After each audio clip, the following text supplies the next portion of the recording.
Assalamualaikum warahmatullahi wabarakatuh. Selamat pagi Bu Heni dan juga teman-teman. Nama saya Nadia Saskia Azara dari 11 MIPA 2. Saya Farah Amirana Diva. Nama saya Dimas Ridwan Adi Putra. Perkenalkan, nama saya Najwa Nadifa Ramadhani. Perkenalkan, nama saya Agas Nur Hamzah. Assalamualaikum warahmatullahi wabarakatuh. Perkenalkan, nama saya Faris Maulana. Jadi di video kali ini kelompok kami akan menjelaskan tentang ketenagakerjaan di Indonesia. Selamat menyaksikan. Kadin alokasikan APBN untuk tenaga kerja, Kamar Dagang dan Industri atau disebut Kadin. Indonesia meminta pemerintah mempunyai sikap jelas mengenai program perluasan lapangan kerja dan penyerapan tenaga kerja. Hal ini disampaikan Kadin Indonesia karena masalah pokok saat ini, yaitu semakin berkurangnya daya serap tenaga kerja oleh dunia usaha, khususnya tenaga kerja formal.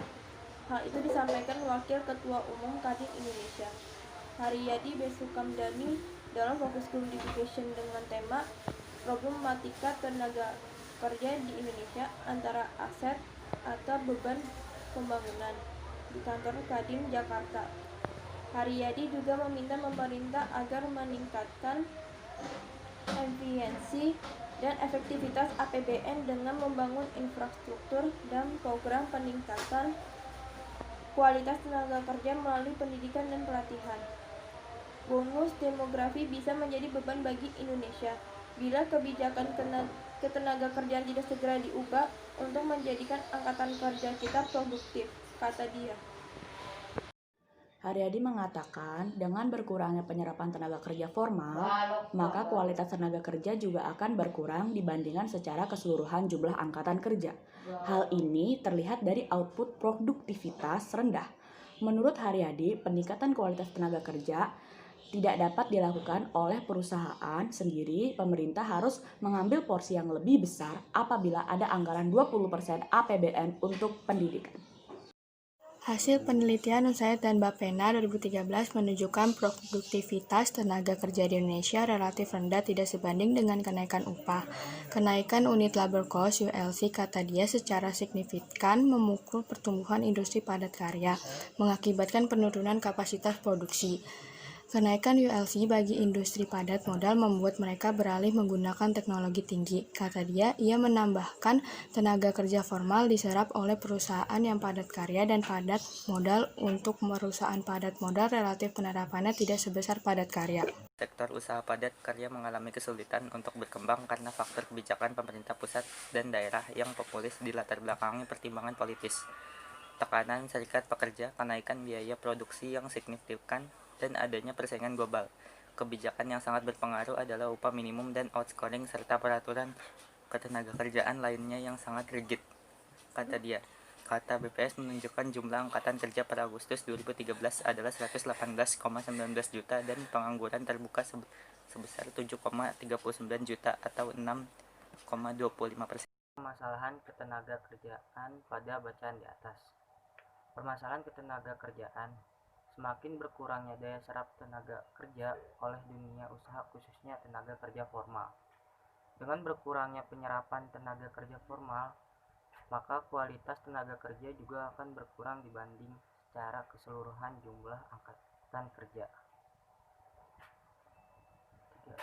Produktivitas tenaga kerja di Indonesia relatif tidak sebanding dengan kenaikan upah, kenaikan unit labor cost atau ULC. Bagaimana kualitas tenaga kerja Indonesia jika dibandingkan dengan negara lain berdasarkan bacaan di atas? Sama seperti yang dialami negara berkembang lainnya, kualitas dan tingkat produktivitas tenaga kerja di Indonesia masih tergolong rendah. Kualitas tenaga kerja yang rendah Indonesia masih berpengaruh pada tingkat produktivitas yang juga turut menjadi rendah. Faktor utama yang menjadi penyebab rendahnya faktor produktivitas tenaga kerja Indonesia adalah kualitas dan mutu pendidikan yang masih minim. Tingkat produktivitas yang buruk merupakan masalah yang menghambat kualitas pendidikan harus diperhatikan dengan baik oleh Indonesia, sebab dampaknya betul signifikan bagi perkembangan ekonomi di masa depan. Bagaimana peningkatan tenaga kerja yang dilakukan pemerintah untuk menghadapi persaingan global? Pertama, menyusun kurikulum pendidikan yang dapat menghasilkan lulus yang berkualitas dan sesuai dengan cara-cara dunia kerja. Kedua, menyusun dan melaksanakan program-program yang sekiranya mendukung tercapainya sistem tenaga kerja yang tebal. Ketiga, pendirian lembaga pelatihan untuk meningkatkan keterampilan masyarakat seperti Balai Latihan Kerja atau disebut BLK, atau lembaga-lembaga yang berdiri di lingkungan masyarakat seperti PKK dan Karang Taruna. Terakhir, meningkatkan kualitas serta produktivitas tenaga kerja dengan mengadakan pelatihan-pelatihan yang tidak memberatkan pesertanya. Kira-kira mana ya yang lebih penting untuk peningkatan tenaga kerja, jalur formal atau jalur informal?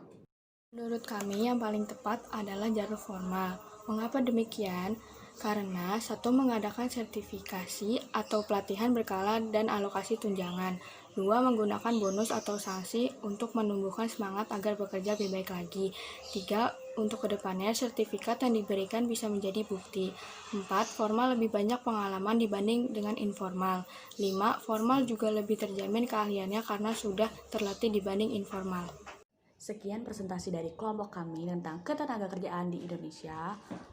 Bila ada salah kata mohon maafkan, kurang lebihnya mohon maaf. Billahi taufiq wal hidayah. Wassalamualaikum warahmatullahi wabarakatuh.